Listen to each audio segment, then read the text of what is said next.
Where are we? 101 Diner in Encinitas. 101 Diner Encinitas, that is right, and it's gonna be delicious.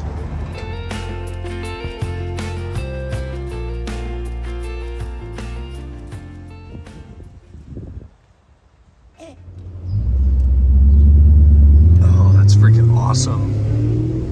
Oh yeah.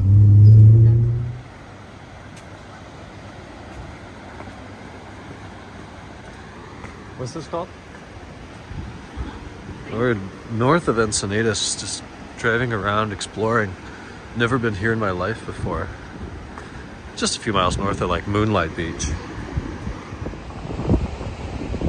It's a rocky beach where the cliff has failed anyways, it's rocky. Really windy today.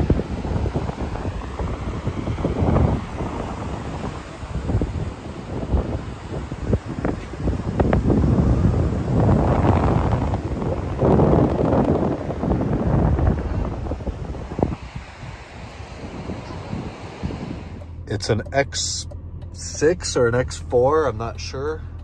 Or is that an X3? I have no idea. These days I can be out driving around and I see a brand new BMW and I see it and I recognize it as a BMW. And I think, what is that? A 3, a 5, a 7? You know, I can tell if it's a sedan or an SUV, but is that an X3, an X6? I don't know anymore. I don't know, and when I go to an auto show, and usually BMW's not even there anymore, and if they are, I'm just so uninterested. I don't care. I think what they built today is utter junk compared to other cars available on the market, and certainly what they used to build. It's a beautiful Sunday night. I ran over to Ralph's to pick up some groceries. Larissa's back at the house tending to a locksmith. We went to the store, and we went to Costco, we went to Bevmo, we went to Home Depot. We've been all over the place. Had lunch in Encinitas. I need a free hand to shift gears, please. This car is extremely loud, and per customer request, I am driving it a lot. He said drive it as much as possible. He wants to come down here and pick this thing up and take it back up to Monterey or somewhere up north near the Bay Area. And wants it to be ready to go. So that's definitely been fun. We've pretty much completed all the service on this, so I'll have to scan for codes. But, you know, we had a code for inlet Vanos, so I changed the intake cam sensor on bank 2 per the code. Car runs and drives fine. The only issue, or the only sign that I see other than the code, of course, is right after starting, there's a touch of a idle stumble for about a second, maybe 3/4 of a second, and then it stabilizes and is absolutely fine no matter how you drive the car. So I kind of told him my advice is ignore it for a while. If it gets to be worse and triggers a check engine light that's on permanently, or you start to notice misfires or obviously a loss of power or problems like that, then I think it's time to send at least that Vanos board out to Dr. Vanos for repair. But until then, it does not seem to be much of a factor, and it's not worth wasting all the money. There's other things this car could use. We've replaced all 4 door lock actuators. They're all firing at the same time, which is really nice. They were really bad before. This thing is super crazy loud, but it sounds awesome. I think tonight's burger night. We're gonna go home, relax a little bit, play with Peanut, chill out, and eat a burger, and I'll talk to you guys in a final clip tonight, probably.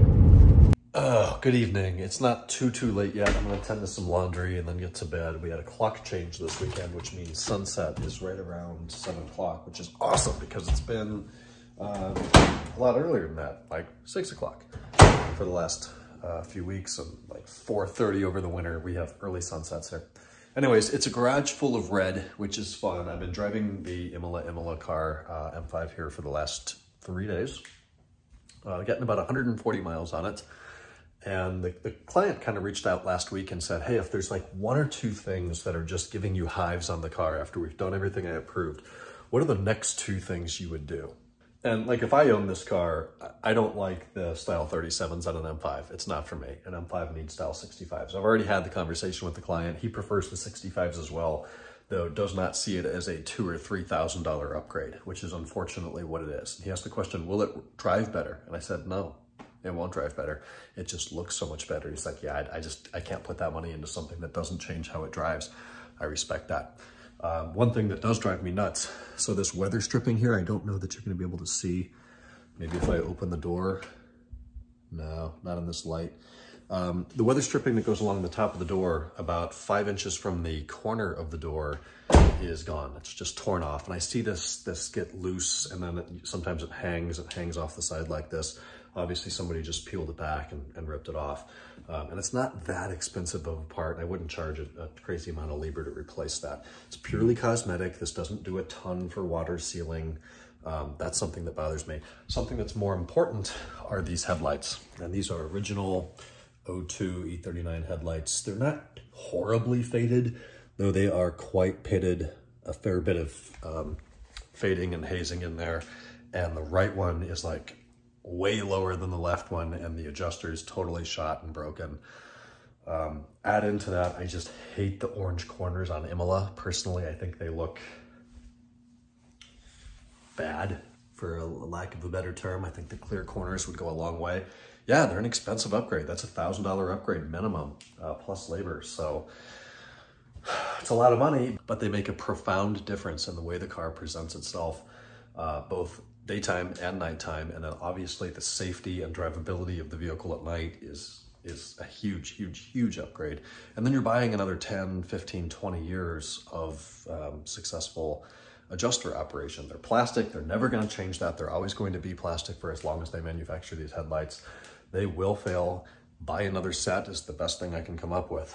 So that's what's going on there. I will present that to the customer tomorrow, see if he wants to do either or both of those things. No check engine lights, nothing over the weekend in terms of problems with the car. It's running and driving absolutely beautifully. I think he's going to be super happy with it.